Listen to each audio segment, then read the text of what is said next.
Greetings, fellow targeted individuals. My first time that I realized that I was being targeted by Freemasons was after an encounter with a group called the Central Intelligence Agency.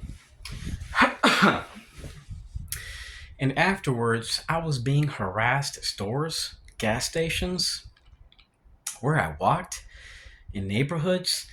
I was being harassed by elderly veterans, some with ties to other civic groups that are Freemasons.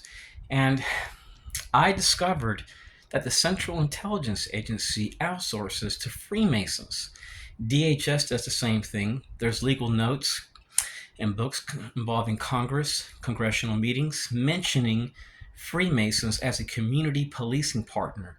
This activity isn't community policing, fellow TIs. What they're doing is they're harassing people and they're mobbing them. They're doing everything that terror threats do.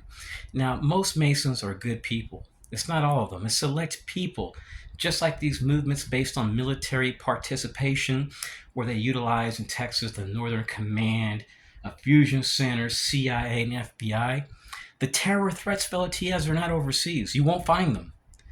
The one people that pose a threat to our nation, you're not going to find them overseas.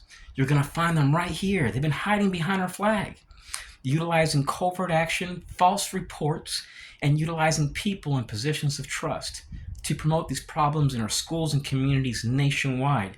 I wish I can tell you how I know, and I wish I can show with you guys the proof that they are in fact members of the CIA and Freemasonry, Israelis, transgender, ex-military, 8A business vendors that are behind these activities. This is beyond anything that most Americans could imagine to exist in our country.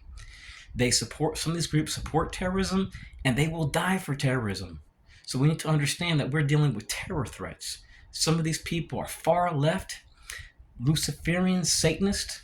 Some of them have perverted agendas. And if you're against it, some of these people will die for these agendas.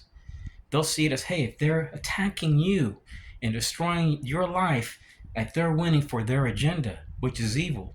I guarantee you one thing, fellow TIs, the enemy's not going to have it easy. I'm not going to make it easy for them because I'll leave this country if I have to. I don't go after these people. I don't harm them, fellow TIs. I've been in this since 1996. I have found these people on bases. I have found them behind business fronts. I have found them utilizing kids that just leave the military, that can't hang, and they become defense contractors and start a small business. I don't mess with them, fellow TIs. I have found active duty Army that's actively working on a U.S. military base in North Carolina when I live in Florida. You wouldn't believe the video footage. It shows American Legion select members. They keep people in the dark. They'll utilize veterans that drive motorcycles. They'll deceive first responders. They'll use false reports. They will harass you. They will get your neighbors. They will get people to target you and say, you're this, you're that. It's unbelievable to know that the only terror threat our country will ever face isn't China or Russia. It's idiots within our system. They can't stop pushing. They're constantly pushing for conflict. Where do we get this trash from?